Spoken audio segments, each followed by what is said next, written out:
Hi students, welcome to your new class. ഇന്നത്തെ ക്ലാസ്സിൽ നമ്മൾ ഡിസ്കസ് ചെയ്യാൻ പോകുന്നത് ഇമെയിലിൻ്റെ എറ്റിക്വിറ്റ് എന്നാണ് പറയുക. എറ്റിക്വിറ്റ് എന്ന് പറഞ്ഞു കഴിഞ്ഞാൽ മര്യാദകൾ എന്തൊക്കെയാണ് നമ്മൾ അതുമായി ബന്ധപ്പെട്ട് ചെയ്യേണ്ട കാര്യങ്ങൾ എന്നുള്ളതാണ്.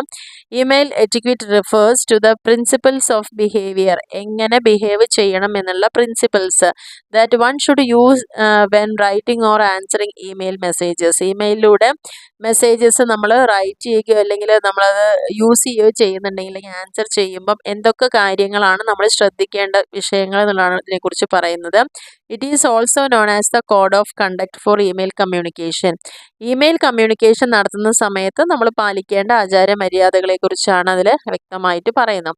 ഈ ഒരു email etiquette depends upon one who are writing, friends, relatives, partners, customers, superiors or subordinates.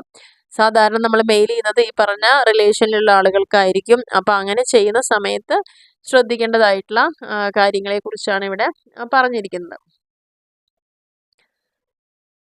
അതേപോലെ തന്നെ ബാഡ് ഇമെയിൽ എറ്റിക്വറ്റ്സ് ആണെന്ന് വെച്ചാൽ തീർച്ചയായിട്ടും ഒരു ബാഡ് ഇമേജ് ക്രിയേറ്റ് ചെയ്യാനുള്ള ഒരവസരമായിരിക്കും ഉണ്ടായിരിക്കുക. അപ്പോൾ ഒരു പ്രൊഫഷണൽസ് ആണ് മെയിൽ സെൻഡ് ചെയ്യുന്നതെങ്കിൽ അവരുടെ കമ്മ്യൂണിക്കേഷനിൽ അത് കൃത്യമായിട്ട് മനസ്സിലാക്കണം എന്നുള്ളതാണ് പറയുന്നത്. അതിൻ്റെ റിഫ്ലക്ഷൻ തീർച്ചയായിട്ടും റെസ്പോണ്ടേഴ്സിൻ്റെ കയ്യിൽനിന്നോ സെൻറ്റേഴ്സിൽ നിന്നോ ഉണ്ടാവും എന്നുള്ളതാണ് പറഞ്ഞിരിക്കുന്നത്.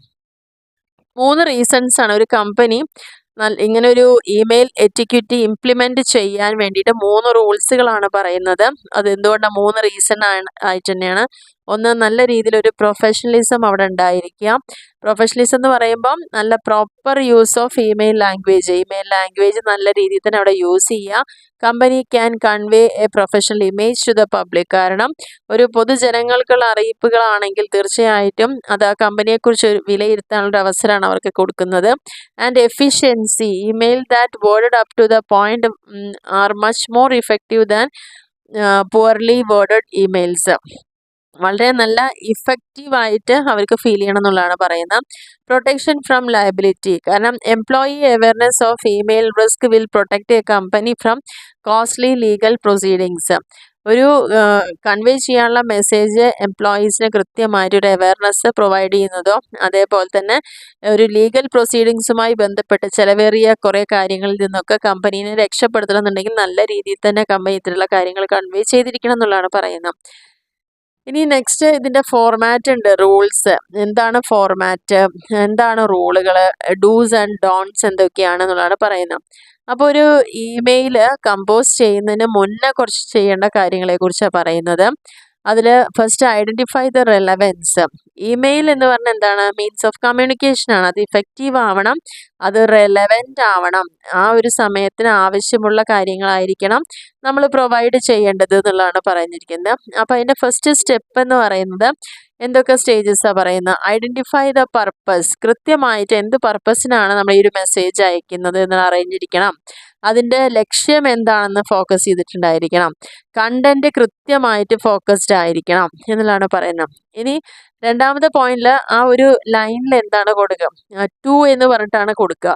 ടു എന്ന് പറഞ്ഞിട്ടുള്ള ആ ലൈനിൽ എന്താണ്, നമ്മൾ ആർക്കാണോ ഇത് അയക്കുന്നത് അവരുടെ ഇമെയിൽ അഡ്രസ്സാണ് അതിൽ ടു എന്ന് പറയുന്ന ഭാഗത്ത് കാണിക്കേണ്ടത്. അത് ഒരു വ്യക്തിക്കാവാം, ചിലപ്പം ഒരേ സമയം തന്നെ ഒരുപാട് പേർക്കും ആയിരിക്കാം. അപ്പോൾ ആ ടു എന്നുള്ള ഭാഗത്ത് ആരാണോ റിസീവ് ചെയ്യുന്ന ആൾ അവരുടെ അഡ്രസ്സാണ് അവിടെ കൊടുക്കേണ്ടത്. ഇനി നെക്സ്റ്റ് പോയിന്റിൽ പറഞ്ഞിരിക്കുന്നത് CC ലൈൻ എന്നാണ് പറയുന്നത്. CC ലൈൻ ഇമെയിൽ ചെയ്യുമ്പോൾ നമ്മൾ കാണുന്ന കുറേ കാര്യങ്ങളാണ്. CC ലൈൻ എന്ന് പറയുമ്പോൾ കാർബൺ കോപ്പി എന്നാണ്. കാർബൺ കോപ്പി അല്ലെങ്കിൽ CC മെസ്സേജ് എന്തിനു വേണ്ട, നമ്മളൊരു മെസ്സേജ് ചെയ്ത് കഴിഞ്ഞാൽ അതിൻ്റെ email that is copied to 1 or more recipients. ചിലപ്പം ഒരു ഓഫീസിൽ തന്നെ ഉള്ള 50 പേർക്കാണ് ഈ ഒരു മെയിൽ അറ്റ് എ ടൈം പോകേണ്ടതെങ്കിൽ മെസ്സേജ് ഒരു തവണ നമ്മൾ ടൈപ്പ് ചെയ്തതിന് ശേഷം ഈ CCയിലേക്ക് നമ്മൾ കൊടുക്കുകയാണെങ്കിൽ തീർച്ചയായിട്ടും ഇത് എത്ര റെസിപ്പിയൻസിന് വേണമെങ്കിലും ഇതേ സിംഗിൾ മെസ്സേജ് തന്നെ നമുക്ക് കൺവേ ചെയ്യാൻ പറ്റും. ഇങ്ങനെ ചെയ്യുമ്പോഴുള്ള ഗുണം എന്ന് പറയുന്നത് ആ ഒരു എക്സാക്റ്റ് മെസ്സേജ് ഒരു വ്യക്തിയിലല്ല ഒന്നിലധികം വ്യക്തികൾക്ക് ഒരേ സമയം പാസ് ചെയ്യാൻ പറ്റുന്നതാണ് ഈ CC കാർബൺ കോപ്പി എന്ന് പറയുന്നത്. അതിൻ്റെ അതേ കോപ്പി എന്നുള്ളതാണ് ഉദ്ദേശിക്കുന്നത്. ഇനി അതേപോലെ ഒരു BCC എന്ന് കാണും. BCC എന്ന് പറഞ്ഞാൽ blind carbon കോപ്പിയാണ്.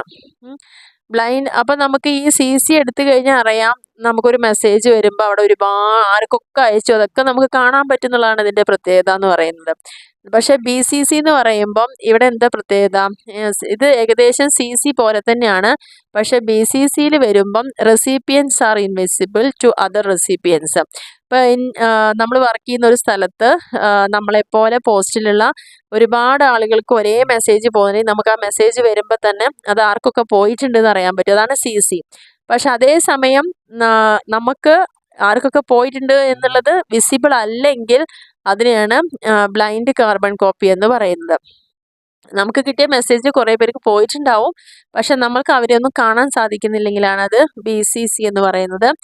Blind carbon copy എപ്പോഴാണ് യൂസ്ഫുൾ ആവുന്നത് വെച്ച് കഴിഞ്ഞാൽ അത് ആർക്കൊക്കെ കൊടുത്തിട്ടുണ്ട് എന്ന് ഓരോ വ്യക്തികൾക്കും അറിയേണ്ടാത്ത സാഹചര്യങ്ങളുണ്ടാവും. അങ്ങനെ വരുന്ന സമയത്താണ് ഈ ഒരു മെത്തേഡ് കുറച്ചും കൂടിയിട്ട് യൂസ്ഫുൾ ആയിരിക്കണം എന്നുള്ളതാണ് പറയുന്നത്. കാരണം ആ റെസിപ്പിയൻറ്റിൻ്റെ അറിവ് അവിടെ ആവശ്യമില്ല, അല്ലെങ്കിൽ അവർക്ക് അറിയേണ്ട ആവശ്യമില്ല ഈ ഒരു മെസ്സേജ് എവിടേക്കൊക്കെ പോയിട്ടുണ്ട് എന്നുള്ളത് അറിയേണ്ട ആവശ്യം വരുന്നില്ല എന്നുള്ളതാണ് പറയുന്നത്. Let others see an email you send. നമ്മൾ അയക്കുന്ന ഇമെയിൽ മറ്റുള്ളവർക്ക് കാണാൻ പറ്റും, പക്ഷെ without the main recipient knowing. ആ മെയിനായിട്ട് കിട്ടുന്ന ഓരോ ആളുകൾക്കും പരസ്പരം അറിയില്ല എന്ന് മാത്രം, ആർക്കൊക്കെ ഇത് പോയിട്ടുണ്ട് എന്നുള്ളത് അറിയില്ല എന്നുള്ളതാണ് വ്യത്യാസം. 5ാമത്തെ പോയിന്റ് പറയുന്നത് സബ്ജക്റ്റ് ലൈനാണ്. സബ്ജക്റ്റ് ലൈനിൽ കൃത്യമായിട്ടും ഒരു ന്യൂസ് പേപ്പർ ഹെഡിങ് പോലെ തന്നെയാണ് നമ്മൾക്ക് എന്തിനു വേണ്ടിയിട്ടാണ് ഈ മെയിൽ ചെയ്തിരിക്കുന്നത്, മെയിൻ കണ്ടന്റ് എന്താണ്, അതിനെക്കുറിച്ച് ഒരു വരി അതിൽ കൊടുക്കുകയാണെങ്കിൽ പെട്ടെന്ന് തന്നെ നമുക്ക് മനസ്സിലാക്കാൻ പറ്റും. പിന്നീട് ഇത് ഒരുപാട് മെസ്സേജൊക്കെ വന്ന് കിടക്കുമ്പം എന്തിൻ്റെയൊക്കെ മെസ്സേജാണ് നമുക്ക് ഐഡൻറ്റിഫൈ ചെയ്യാൻ ഓരോന്നും തുറന്നു നോക്കേണ്ടി വരും. പക്ഷേ ഈ ഒരു കാര്യം സബ്ജക്റ്റ് ലൈൻ അവിടെ കൊടുത്തിട്ടുണ്ടെങ്കിൽ അത് എന്തുമായി ബന്ധപ്പെട്ടതാണ് ആ ഒരു കമ്മ്യൂണിക്കേഷൻ എന്നുള്ളത് നമുക്കവിടെ കൃത്യമായിട്ട് ഐഡൻറ്റിഫൈ ചെയ്യാൻ പറ്റുന്നുള്ളതാണ് പറയുന്നത്.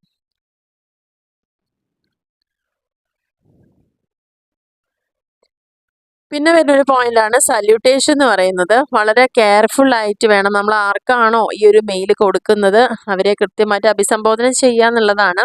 പേരിൻ്റെ മുമ്പിൽ ഇതിപ്പോൾ ഇവിടെ എക്സാമ്പിൾ പറയാം, ഡിയർ പ്രൊഫസർ അല്ലെങ്കിൽ ഹലോ ഹായ് എന്നുള്ള ആ ഒരു വേർഡ് അവിടെ യൂസ് ചെയ്യുക, സല്യൂട്ടേഷൻ കൊടുക്കുക എന്നുള്ളതാണ് വേറൊരു എറ്റിക്യൂട്ടി എന്ന് പറയുന്നത്. പിന്നെ കണ്ടന്റ് ഉണ്ടായിരിക്കുക. നമ്മൾ മെയിൽ എന്തിനു വേണ്ടിയിട്ടാണോ അയക്കുന്നത്, എന്ത് കാര്യം ഉദ്ദേശം ഉണ്ടാണെന്ന് വെച്ചാൽ അത് ഇഫക്റ്റീവ് ആവണമെങ്കിൽ അതിൽ കൃത്യമായിട്ട് ആ കണ്ടന്റ് അവിടെ പറഞ്ഞിട്ടുണ്ടായിരിക്കണം എന്നുള്ളതാണ് പറഞ്ഞിരിക്കുന്നത്. Always a good idea to think about the content before actually writing the message and helps in adding clarity to the message. കൃത്യമായിട്ട് ഒരു ക്ലാരിറ്റി അവിടെ ഉണ്ടായിരിക്കണം.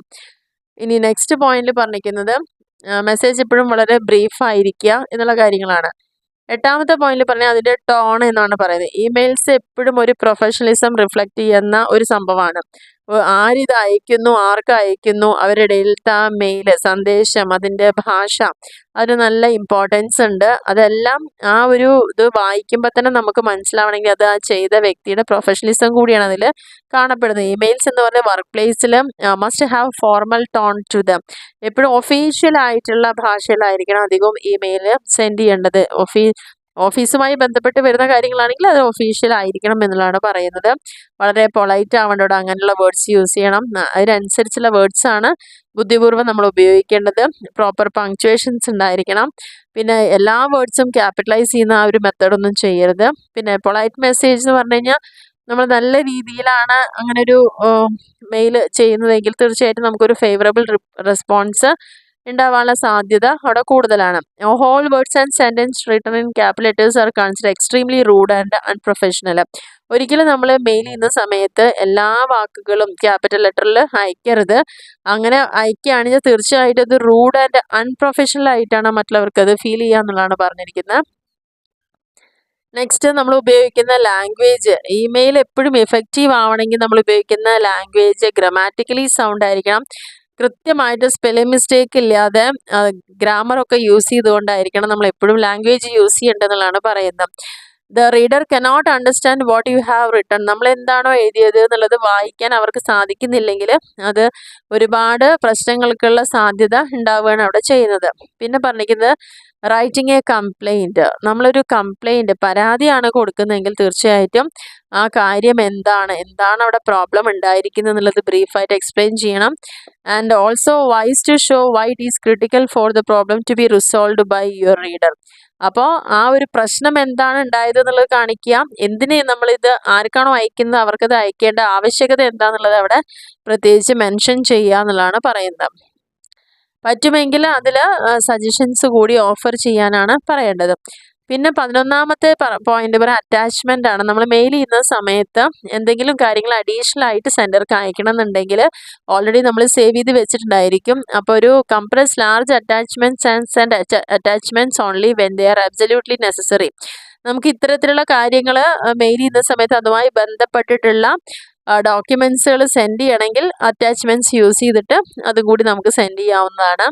പിന്നെ പറഞ്ഞിരിക്കുന്നതാണ് പ്രൈവസി എന്ന് പറയുന്നത്. പ്രൈവസി പറയും ഇമെയിൽസ് എപ്പോഴും എല്ലാവർക്കും എല്ലാം അറിയേണ്ട കാര്യങ്ങളല്ലല്ലോ. അത് ആ സെൻഡറും റിസീവറും തമ്മിലുള്ള പേഴ്സണൽ ആയിട്ടുള്ള കുറേ കാര്യങ്ങളാണെങ്കിൽ ആ രീതിയിൽ തന്നെ അത് സൂക്ഷിക്കണം എന്നുള്ളതാണ് പറയുന്നത്. ഇനി നെക്സ്റ്റ് പറഞ്ഞിരിക്കുന്നത് ചെക്ക് ആൻഡ് റിവ്യൂ ആണ്. ഒരു മെസ്സേജ് സെൻഡ് ചെയ്യുന്നതിന് മുന്നേ നമ്മൾ നല്ല രീതിയിൽ വായിച്ച് ശ്രദ്ധാപൂർവം തെറ്റുകൾ ഉണ്ടെങ്കിൽ എല്ലാം തിരുത്തിയിട്ട് വേണം നമ്മൾ അവർക്ക് സെൻഡ് ചെയ്യാൻ. അത് ഒരുപാട് ലോങ് ഒന്നും ആവരുത്, എന്നാൽ തീരെ ഷോർട്ടും ആവരുത് എന്നുള്ളതാണ് പറയുന്നത്. പരമാവധി കാര്യങ്ങൾ മാത്രം കണ്ടെയ്ൻ ചെയ്തുകൊണ്ട് വേണം അത് സെൻഡ് ചെയ്യാൻ വേണ്ടിയിട്ട്. എഡിറ്റ് ചെയ്യണം, തെറ്റുകൾ മാറ്റങ്ങൾ വരുത്തണമെങ്കിൽ പ്രൂഫ് റീഡിങ് ഒക്കെ ആവശ്യമാണെന്നുള്ളതാണ് പറയുന്നത്. സ്മോൾ മെസ്സേജസ് ഒക്കെ ആണെച്ചാൽ അതായത് റെസിപ്പിയൻറ്റിന് ആവശ്യമില്ലാതെ ഇതിനെക്കുറിച്ച് കെയർലെസ് ആയിട്ട് അൺക്വാളിഫൈഡ് ആയിട്ടോ അൺപ്രൊഫഷണൽ ആയിട്ടൊന്നും അയക്കരുത്.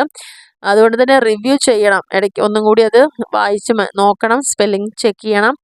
Email 1 more time to make sure it is truly perfect. അത് കറക്റ്റ് ആണെന്ന് ബോധ്യമാവുന്നവരേക്കും അതിൻ്റെ തിരുത്തലുകളെല്ലാം ആവശ്യമായിട്ട് ചെയ്യേണ്ടതാണെന്നുള്ളതാണ് പറയുന്നത്.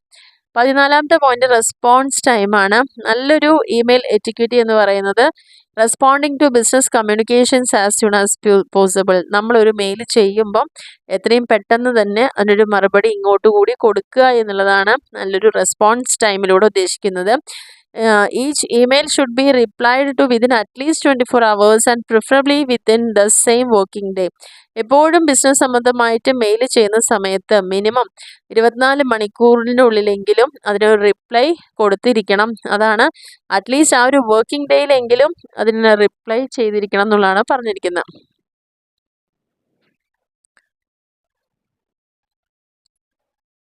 15ാമത്തെ പോയിന്റിൽ പറഞ്ഞിരിക്കുന്നത് ദ ക്ലോസിങ്. നമ്മൾ ചെയ്യുന്ന ആ മെയില് അവസാനിപ്പിക്കേണ്ടതിനെയാണ് ക്ലോസിങ് കൊണ്ട് ഉദ്ദേശിക്കുന്നത്. അതും വളരെ ഇമ്പോർട്ടൻ്റ് തന്നെയാണ്. It is useful the reader no who is contacting dum. അതായത് ആരാണ് ഇത് അയക്കുന്നത് എന്നുള്ള കാര്യങ്ങളെക്കുറിച്ചൊരു ഡീറ്റെയിൽസ് അവിടെ ഉണ്ടായിരിക്കണം ക്ലോസ് ചെയ്യുന്ന സമയം. If you don't know the reader well you might also consider including the title and organization you belong to. നമ്മൾ ലെറ്റേഴ്സ് അയക്കുന്ന സമയത്ത് എല്ലാ വ്യക്തികൾക്കും ചിലപ്പോൾ നമ്മളെ അറിയുന്ന ഒരു സാഹചര്യത്തിലല്ല നമ്മൾ ലെറ്റർ ഫോർവേഡ് ചെയ്യുന്നുണ്ടാവുക. അങ്ങനെ വരുന്ന സമയത്ത് തീർച്ചയായിട്ടും നമ്മുടെ പേര്, ഡെസിഗ്നേഷൻ, ഏത് ഓർഗനൈസേഷൻ ഉള്ള കാര്യങ്ങളൊക്കെ കൃത്യമായിട്ട് അവിടെ ലാസ്റ്റ് ക്ലോസ് ചെയ്യുന്ന സമയത്ത് കൊടുത്തിട്ടുണ്ടാവണം എന്നാണ് പറയുന്നത്.